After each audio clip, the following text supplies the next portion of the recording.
धर्म स्नेही बंधुओं, आचार्य अकलंक स्वामी ने स्वरूप संबोधन ग्रंथ के अंदर सम्यक दर्शन, सम्यक ज्ञान, सम्यक चारित्र्य के विषय में बतलाया था। वह सम्यक तो ज्ञान और चारित्र दो दो भीत रूप से विभेदित होते हैं।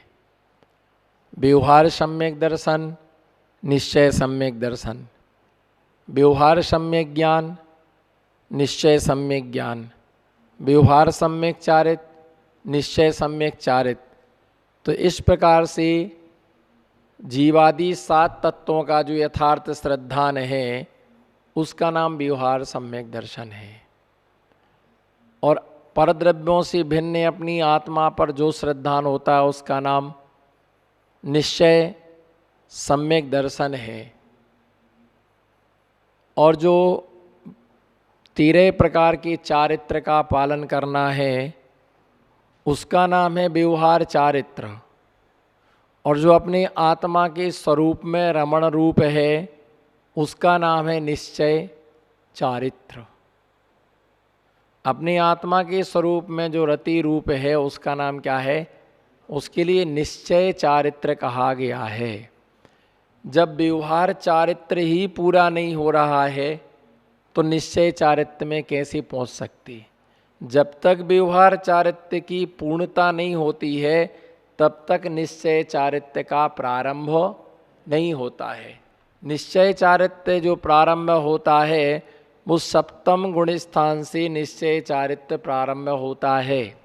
और अभी इस पंचम काल में जो है कि सप्तम गुण स्थान में जो गमन की स्थिति है वो एक क्षणिक गया और वापस आया, गया और वापस आया, गया और वापस आया। वहाँ पर ठहर नहीं सकते हैं, वहाँ पर ठहर नहीं सकते हैं, वहाँ पर ठहरने की स्थिति नहीं होती है। और बिरले कोई ऐसे दिगंबर मुनि होते हैं, बिरले ऐसे दिगंबर मुनि होते हैं कि जो उस परम उत्कृष्ट स्थिति को क्या कर पाते हैं? प्राप्त कर पाते हैं। परम उत्कृष्ट स्थिति के लिए धारण कर पाते हैं।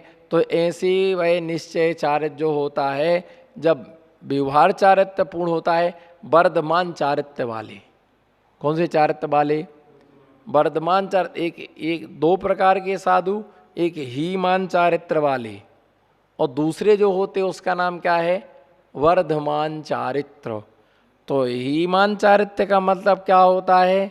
गिरता हुआ चारित्र, गिरता हुआ चारित्र, चारित्र में शिथिलता, चारित्र में दोष, प्रतिक्रमण के प्रति अभिरुचि, प्रतिक्रमण के प्रति रुचि नहीं होना, सामायिक के प्रति उत्साह नहीं होना, स्वाध्याय के प्रति जागरूकता नहीं होना, अपनी आत्मधर्म के प्रति उत्साह, व्रतों के प्रति उत्साह नहीं होना।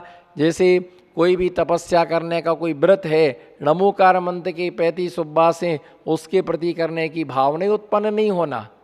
कर्मदान के 156 उपवास हैं, उसके प्रति भावना नहीं होना। भक्तंबर के 48, पंचकर्ण के 125 उपवास हैं, जिनगुण संपत्ति के 64, इन व्रतों के प्रति किसी भी प्रकार से उत्साह नहीं होना।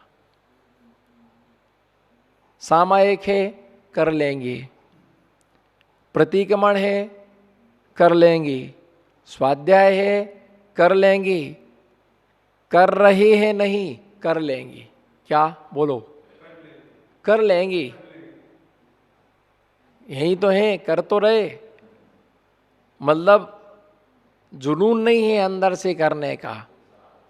और दूसरी बात यह है, जघन्य सामयिक का काल 48 मिनट है। कितना है? जघन्य समय सामयिक का 48 मिनट है। इससे जघन्य समय नहीं होता है। जो सामयिक प्रतिमाधारी है उस सामयिक प्रतिमाधारी को 48 मिनट तो सामयिक नियम से करना ही है। गृहस्थ श्रावक जो घर में रहने वाले श्रावक हैं, पूजा पाठ करने वाले जो श्रावक हैं, वो श्रावक क्या विचार करते हैं?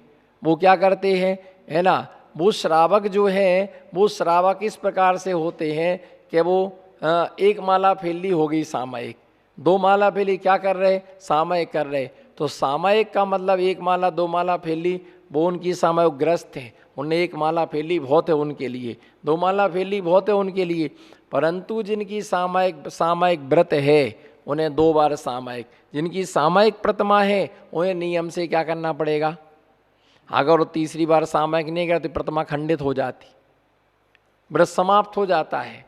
तो इसलिए तीसरी बार सामयिक करना उनको क्या होता है, आवश्यक होता है। तीसरी बार सामयिक करना उनको क्या होता है, आवश्यक होता है। तो इस प्रकार से क्या दिया कि जो मुनि होते हैं, तो वर्धमान चारित्र्य का मतलब क्या होता है, वर्धमान चारित्र्य का मतलब होता है कि सामयिक का काल 48 मिनट का है जघन्य। तो क्या करते हैं, उस रीति को बढ़ाते बढ़ाते वो मध्यम सामयिक में पहुंच जाते, 96 मिनट की। कितने मिनट की, 96 मिनट की। और उत्कृष्ट करते करते 144 मिनट की सामयिक। कितने मिनट की, 144। उत्कृष्ट 3 अंतर मुहूर्त हो गया। तो बढ़ाते बढ़ाते बढ़ाते वो इतनी सामयिक में लीन हो जाते हैं, इतने सामयिक में लीन हो जाते हैं। अब कहोगे इतना टाइम कहाँ से आएगा, तो जब बैठते हैं वो सामयिक को 11:30 बजे बैठते हैं, तो उतना सा 12:30, 1:30 है ना, 1:30 और 24 मिनट और, तो 1:54 मिनट तक वो सामयिक करते हैं। इतने वो 144 मिनट तक वो सामयिक की व्यवस्था को जमाते हैं। अब इतना समय कहाँ से आएगा, तो जो दिन में शयन का काल है उसको परित्यक्त करो, सोना नहीं। क्या समझ में आया, उसमें सोना नहीं, सोओगे तो सामयिक को समय नहीं बचेगा, और सामयिक करोगे तो सोने के लिए। तो दिन में वो उत्कृष्ट साधना करने वाले तपस्वी साधक दिन में निद्रा लेते ही नहीं है, वो रात्रि में भी कम से कम सोते हैं। क्या, रात्रि में भी वो कम से कम सोते हैं, है ना। और दिन में जब रात में ही कम सोते हैं तो दिन में तो सोने की कोई बात ही नहीं होती है। रात में ही कम सोते हैं तो दिन में सोने की कोई बात ही नहीं होती है। तो दिन में वो पूरा धर्म ध्यान कर, रात्रि में भी कम से कम नींद नहीं आ रही है तो माला जपते हैं। तो जो वर्धमान चारित्र्य वाले तीनों टाइम की सामयिक उत्कृष्ट रूप से करते, 144 प्रातः काल, मध्यान्ह काल और अपराह्न काल, तीनों कालों में उत्कृष्ट सामयिक के लिए करते हैं वर्धमान चारित्र। कोई वस्तु के लिए त्याग कर दिया तो उसको लेने की क्या नहीं करते हैं, इच्छा नहीं करते, वर्धमान चारित्र। नमक छोड़ दिया, शक्कर छोड़ दी। उपवास 2 प्रकार से, साकांक्ष और निराकांक्ष। साकांक्ष का मतलब होता है, साकांक्ष उपवास का मतलब होता है कि आज का उपवास किया कल पारणा करेंगे। क्या, आज का उपवास किया कल पारणा करेंगे, इसका नाम साकांक्ष उपवास। और निराकांक्ष उपवास का मतलब होता है कि 4 प्रकार के अन्न जल का त्याग कर दिया, अब हम कभी आहार नहीं करेंगे। तो वो कब होता है, सल्लेखना के पीरियड काल में।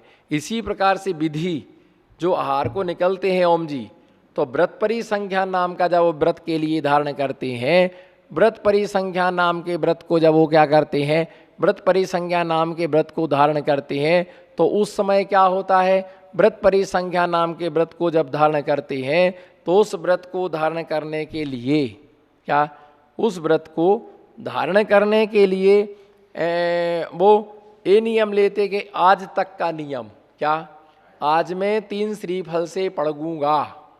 क्या नियम लिया, वर्धमान चारित्र्य वाले, आज 3 श्रीफल से पढ़ूंगा। और जब तक ये नियम नहीं मिलेगा तब तक मैं इसी नियम को चलाऊंगा। वर्धमान चारित्र्य, क्या, अब नियम ले लिया 3 श्रीफल का, 3 कलश का, 3 लौंग, 3 इलायची। अब वो जब तक नहीं मिलेगा ना तब तक वो घूमते रहेंगे। आज नहीं मिला वापस आ जाएंगे, कल फिर 3 श्रीफल, फिर 3 श्रीफल। 1 साल तक अगर वो नहीं मिले तो 1 साल तक वो निराहार रहेंगे, पर वो विधि नहीं बदलेंगे। जब मिलेगा तब आहार करेंगे। पर वो वर्धमान चारित्र्य वाले इसी प्रकार से क्या होते हैं, बढ़ते जाते बढ़ते जाते बढ़ते जाते हैं, है ना। जो छोड़ दिया उसे लेने की वो क्या नहीं करते हैं। मान लो अनाज का त्याग कर दिया तो फिर अनाज नहीं लेंगे फिर वो, बस जो छोड़ दिया यानी, हाँ समझ में आ गया तुमको, जो छोड़ दिया यानी छोड़ दिया। वो वस्तु तो छोड़ी है, वस्तु तो क्या की है, वस्तु तो छोड़ी है।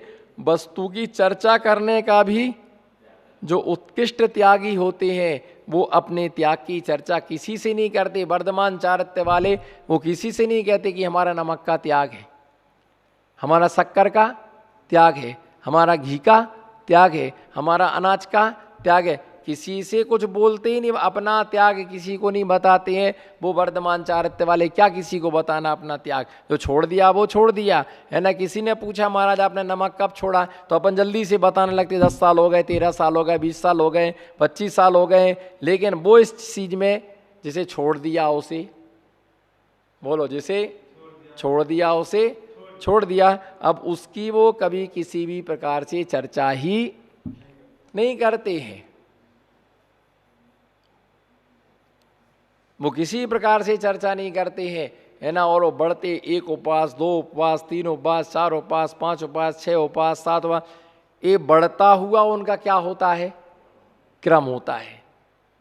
कभी पानी लेते हैं, कभी छाछ लेते हैं, कभी चावल, कभी है ना, कभी है ना चावल और छाछ लेते, कभी इमली का पानी और चावल लेते हैं। तो इस प्रकार से उनकी आहार की क्या होती है, अटपटा आहार। क्या क्या अटपटा आहार। अटपटी आहार का मतलब होता है कि रोटी लें तो रोटी खा लेंगे, रूखी रोटी बस। फिर दाल लेंगे तो दाल ही दाल लेते रहेंगे, चावल लेंगे तो चावल ही चावल लेते रहेंगे, नमक लेंगे तो नमक ही नमक खाते रहेंगे, शक्कर लेंगे तो एक दूसरे को मिश्रित करके वो भोजन नहीं करते।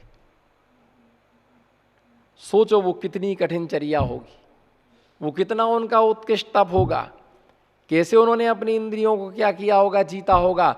और कैसे अपनी इंद्रियों को जीतने का मतलब होता है कि जिस प्रकार से कछुआ होता है, वो कछुआ अपने अंग उपांग के लिए क्या कर लेता है, संकुचित कर लेता है। जैसे वो अंग उपांग के लिए संकुचित कर लेता है, उसी प्रकार से जैसे वो सब अपनी इंद्रियों को संकुचित कर लेता है, उसी प्रकार से दिगंबर महामुनि अपनी 5 इंद्रियों को कछुए की तरह क्या कर लेते हैं, बस में कल संकुचित कर लेते हैं। तो जिस चीज को त्यागा वर्धमान चारित्र्य वाले, वो कभी पीछे लौटते नहीं है, पीछे आते नहीं है, है ना। और संयम 3 प्रकार का होता है, जघन्य संयम, मध्यम संयम और उत्कृष्ट संयम।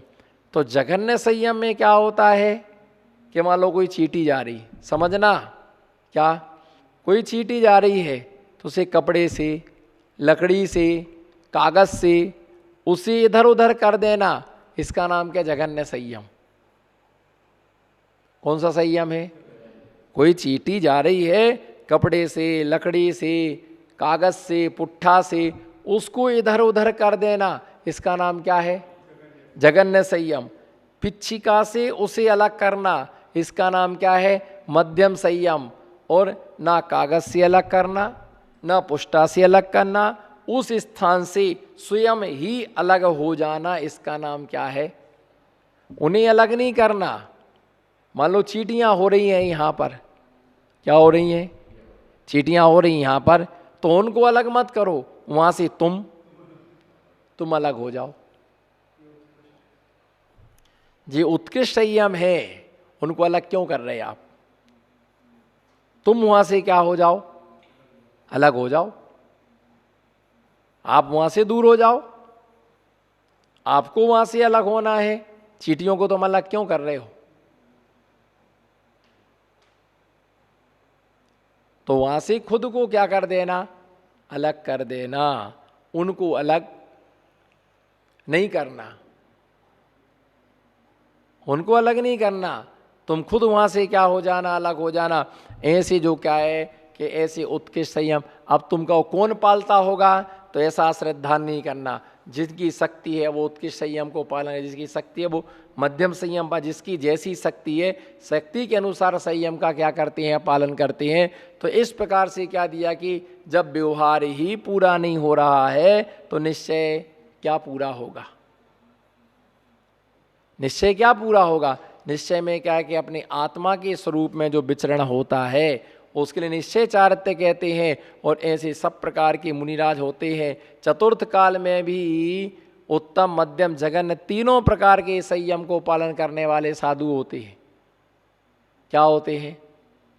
उत्तम, मध्यम और जघन्य तीनों प्रकार के संयम का पालन करने वाले क्या होते हैं? तीनों प्रकार के संयम का पालन करने वाले साधक होते हैं। तीनों प्रकार के संयम का क्या करते हैं? पालन करते हैं। तो ऐसे यहाँ पर आज आचार्य महाराज जब ज्ञान के द्वारा यथार्थ निर्णय प्राप्त कर लेता है तो वह ये विचार करता है कि भगवान हम चारित्र्य के लिए प्राप्त हों तो वस्तु का निर्णय हो कि संसार क्या है? असार है, ये संसार दुखदायी है, ये पापाश्रव का कारण है, ये दुख देने वाला है। तो ऐसे उस चारित्र्य के लिए अब यहाँ पर आचार्य महाराज यहाँ पर ये बतलाते हैं कि ये चारित्र्य दर्शन ज्ञान पर्यायी सो ततोत्तराभाव सो स्थिरामावलंबनम यद्वा मध्यस्थ्यम सुख दुखयो। यहाँ पर आचार्य महाराज ये बतला रहे हैं कि इस प्रकार से है ना चारित्र्य के विषय में कि जो इस प्रकार से यथार्थ निकाल लेता है वह सम्य अपने आत्म तत्व का था अजीवाई तत्वों का निश्चय करने रूप किसी अपेक्षा से वह सम्य ज्ञान प्रति यानी अज्ञान की निवृत्ति क्या करता है? अज्ञान की निवृत्ति। और दूसरी बात यह है कि हमें पापियों से नहीं लड़ना है। किससे? हम पापियों से लड़ने की बजाय हम खुद के पापों से लड़ें। क्या? हम पापियों से लड़ने की बजाय अपने खुद के पापों से लड़ें। हमने जो पहले भोग जो भोगे हैं, पहले जो पाप किए हैं, उनसे छुटकारा कैसे मिले? उनसे छुटकारा के एक ही उपाय है, उनका पश्चाताप।